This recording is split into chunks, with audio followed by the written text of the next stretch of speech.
가까이서 본 문재인 후보는 대통령감이 맞나요? 제가 청년 시절의 대통령의 모습은 뭐였나 하면 그 오른쪽으로는 박정희가 있는 거죠. 그 왕이었어요. 저는 그 종신왕이라고 생각했죠. 제가 고등학교 시절까지.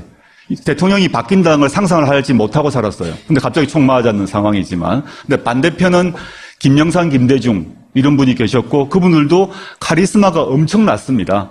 근데 그 뒤로 이제 이어서 여러분들을 봤습니다만 우리가 노무현 대통령을 봤지 않습니까? 이제 노무현 대통령의 스타일은 다 아실 건데 우리가 이제 과거 카리스마가 강한 이런 대통령에 익숙한 것 같습니다. 리더십도 그렇게 보는 것 같습니다. 그 점에서는 문재인 후보가 그런 카리스마를 안 갖고 계세요. 그리고 저는 김대중 대통령이나 노무현 대통령에 비하면 말씀도 잘 못합니다. 그분들에 비하면 그 토론 이런 것들 촌철살인 애드립 잘 못하시는 분이라고 제가 보입니다. 근데 제가 가만히 보니까 왜 지금 시대에 사실은 2012년도 마찬가지지만 지금 시대에 이런 분이 필요할까 생각했는데 몇 가지 갖고 있는 덕성이 있습니다. 그러니까 DJ나 노통이 갖지 못한 덕성일 수도 있는데 제가 혁신위원을 하면서 한 8, 9개월 동안 당 최고위원회의를 계속 제가 참석을 했는데요. 그 외, 공식 회의 안팎에서 보게 되면, 첫 번째 덕성이 뭐냐면, 경청력입니다. 자기한테 좋은 소리건 싫은 소리건 너무 잘 들어줘요. 계속 들어줍니다. 그 다음에 이게 같은 얘기기도 한데, 자기한테 싫은 소리하고 막 이제 흔드는 것, 이 인내력이 아주 강해요. 생각보다 인내력이, 어떻게 봐서 사람들이 이제 신사다, 점잖다, 이렇게, 실제 그러하신데, 신사다, 점잖다, 이런 것이 이제 무골호인이다, 이런 의미가 아니고, 아주 잘 참아요. 잘 참 가만히 있고, 눈만 껌뻑껌뻑, 이렇게 이분이 눈을 껌뻑껌뻑 하면 참는다는 얘기라고 생각하시면 됩니다. 제가 가까이서 이렇게 보면, 또 화가 나면 눈을 갑자기 크게 이렇게 소처럼 이렇게 떴다가 깜빡 이런 습관이 이렇게 하지 않습니까? 근데 홍준표다, 노통이다, 좌우가 다르지만 바로 말로 카운터 펀치를 날린다면 문의 특성은 막 공격이 나오고 화가 나도록 하면 말을 하지 않고 보통 이렇게 눈을 이렇게 껌뻑껌뻑 하면 그때 사귀는 거죠. 그때 이렇게 사귀었다가 말을 하는. 그 다음에 하나 더 말씀드리고 싶은 거는 아까 대통령의 덕성인데 엄청난 원칙주의자입니다. 매우 원칙주의자입니다. 아까 신사란 이미지 때문에 그냥 이렇게 악수 잘하고 할 것 같습니다만은 다른 말로 하면 고집이 센 거죠. 고집이 셉니다. 원칙주의자란 말은 제가 혁신위원 할 때만 생각해 보게 되면 혁신위원을 제가 받아들이는 조건으로 그 당시 문 대표님에게 우리 혁신안을 만들게 되면 문 대표님 또는 문 대표님 사람도 날아갈 가능성이 있다. 그에 대해서 간섭할 거냐 안 할 거냐에 대해서 간섭하지 않겠다는 걸 지켜달라라고 얘기했습니다. 일체 전화해가지고 이건 좀 봐줘라 이런 거 있을 수 있잖아요. 언론이 나지 않지만 근데 저한테 혁신위원 그 전체 기간 동안에 7, 8개월 동안에 한 번도 전화를 안 했습니다. 안 친한 거 아니에요? 근데 보통 그 경우 제가 모르는 사이도 아닌데 문자를 보내거나 전화 한 통화 할 수도 있는데 한 번도 전화를 안 했습니다. 그리고 그 뒤로 보더라도 이제 혁신안이 통과되느냐 마느냐 가지고 거의 분당 직전에 왔을 때 당시에 문 대표가 뭐라고 그랬냐면 당원 전체 전당원 투표를 걸겠다. 이게 혁신안이 통과 안 되면 내가 대표직 그만두겠다는 것을 전당원 투표에 걸겠다라고 대표직을 걸었습니다. 사람들이 막 결사적으로 말렸어요. 이게 통과 안 되면 어떡하냐라고 하는데 저는 이제 걸어야 된다는 입장이었어요. 사실은 입장인데 그런 점에 있어서 수많은 사람들이 아예 안 됩니다. 그거 떨어지면 어떡합니까? 그럼 대표직 그만둬야 되잖아요. 이렇게 당내 세력이 어떤지 모르는 상태고 지금처럼 분당 이후에 문 대표를 지키자고 많은 분들이 대거 입당을 했지 않습니까? 그 이전 얘기입니다. 불리한 조건이었어요. 당 세력으로는. 근데 끝까지 하겠다고 그러더라고요. 그래서 이분이 그 경청을 하는 사람이고 비판적인 말을 인내를 하고 경청 인내 후에 자기 입장을 정해요. 그럼 막 이 황소구집으로 원칙을 지킨다라는 점에서 지금 우리의 시대적 과제가 있지 않습니까? 그게 뭐 경제위기, 국방위기 문제, 민생위기 이런 문제가 있는데 저는 아까 전제했습니다만 문 대표가 말 언변이 이렇게 탁월하지 않습니다. 그런데 이 사람이 말이 끊어지기도 하고 뭐 중언부언하기도 합니다만은 저 사람이 뭔가 내가 하겠습니다라고 하는 게 있어요. 그건 무조건 할 사람이다라고 저는 믿어 의심치 않습니다. 원칙주의자입니다.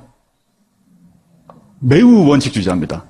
아까 신사란 이미지 때문에 그냥 이렇게 뭐 악수 잘하고 할 것 같습니다만은 다른 말로 하면 고집이 센 거죠. 고집이 셉니다. 원칙주의자란 말은 제가 혁신위원 할 때만 생각해 보게 되면 위원을 제가 받아들이는 조건으로 그 당시 문 대표님에게 우리 혁신안을 만들게 되면 문 대표님 또는 문 대표님 사람도 날아갈 가능성이 있다. 그에 대해서 간섭할 거냐 안 할 거냐에 대해서 간섭하지 않겠다는 걸 지켜달라라고 얘기했습니다. 일체 뭐 전화해가지고 이건 좀 봐줘라 뭐 이런 거 있을 수 있잖아요. 언론이 나지 않지만 근데 저한테 혁신위원 그 전체 기간 동안에 7, 8개월 동안에 한 번도 전화를 안 했습니다. 안 친한 거 아니에요? 근데 보통 그 경우 제가 모르는 사이도 아닌데 문자를 보내거나 전화 한 통화 할 수도 있는데 하시는 분이라고 제가 보입니다. 근데 제가 가만히 보니까 왜 지금 시대에 사실은 2012년도 마찬가지지만 지금 시대에 이런 분이 필요할까 생각했는데 몇 가지 갖고 있는 덕성이 있습니다. 그러니까 DJ나 노통이 갖지 못한 덕성일 수도 있는데 제가 혁신위원을 하면서 한 8, 9개월 동안 당 최고위원 회의를 계속 제가 참석을 했는데요. 공식 회의 안팎에서 보게 되면, 첫 번째 덕성이 뭐냐면 경청력입니다. 자기한테 좋은 소리건 싫은 소리건 너무 잘 들어줘요. 계속 들어줍니다. 그 다음에 이게 같은 얘기이기도 한데, 자기한테 싫은 소리하고 막 이제 흔드는 것, 이 인내력이 아주 강해요. 생각보다 인내력이, 어떻게 봐서 사람들이 이제 신사다, 점잖다, 이렇게, 실제 한 번도 전화를 안 했습니다. 그리고 그 뒤로 보더라도, 이제 혁신안이 통과되느냐 마느냐 가지고 거의 분당 직전에 왔을 때, 당시에 문 대표가 뭐라고 그랬냐면, 당원 전체 전당원 투표를 걸겠다. 이게 혁신안이 통과 안 되면 내가 대표직 그만두겠다는 것을 전당원 투표에 걸겠다라고 대표직을 걸었습니다. 사람들이 막 결사적으로 말렸어요. 이게 통과 안 되면 어떡하냐라고 하는데 저는 이제 걸어야 된다는 입장이었어요. 사실은 입장인데 그런 점에 있어서 수많은 사람들이 아예 안 됩니다. 그거 떨어지면 어떡합니까? 그럼 대표직 그만둬야 되잖아요. 이렇게 당내 세력이 어떤지 모르는 상태고 지금처럼 분당 이후에 문 대표를 지키자고 많은 분들이 대거 입당을 했지 않습니까? 그 이전 얘기입니다. 불리한 조건이었어요. 당 세력으로는. 근데 끝까지 하겠다고 그러더라고요. 그래서 이분이 그러하신데 신사다, 점잖다 이런 것이 이제 무골호인이다 이런 의미가 아니고 아주 잘 참아요. 잘 참고 가만히 있고 눈만 껌뻑껌뻑 이렇게 이분이 눈을 껌뻑껌뻑 하면 참는다는 얘기라고 생각하시면 됩니다. 제가 가까이서 이렇게 보면, 또 화가 나면 눈을 갑자기 크게 이렇게 소처럼 이렇게 떴다가 깜빡 이런 습관이 이렇게 하지 않습니까? 근데 홍준표다, 노통이다, 저하고 다르지만 바로 말로 카운터 펀치를 날린다면 문의 특성은 막 공격이 나오고 화가 나도록 하면 말을 하지 않고 보통 이렇게 눈을 이렇게 껌뻑껌뻑 하면 그때 사귀는 거죠. 그때 이렇게 사귀었다가 말을 하는. 그 다음에 하나 더 말씀드리고 싶은 거는 아까 대통령의 덕성인데 엄청난. 가까이서 본 문재인 후보는 대통령감이 맞나요? 제가 청년 시절의 대통령의 모습은 뭐였나 하면 오른쪽으로는 박정희가 있는 거죠. 왕이었어요. 저는 종신왕이라고 생각했죠. 제가 고등학교 시절까지. 대통령이 바뀐다는 걸 상상을 하지 못하고 살았어요. 근데 갑자기 총 맞았는 상황이지만. 근데 반대편은 김영삼, 김대중 이런 분이 계셨고 그분들도 카리스마가 엄청났습니다. 근데 그 뒤로 이제 이어서 여러분들을 봤습니다만 우리가 노무현 대통령을 봤지 않습니까? 이제 노무현 대통령의 스타일은 다 아실 건데 우리가 이제 과거 카리스마가 강한 이런 대통령에 익숙한 것 같습니다. 리더십도 그렇게 보는 것 같습니다. 그 점에서는 문재인 후보가 그런 카리스마를 안 갖고 계세요. 그리고 저는 김대중 대통령이나 노무현 대통령에 비하면 말씀도 잘 못합니다. 그분들에 비하면 그 토론 이런 것들 촌철살인 애드립 잘 못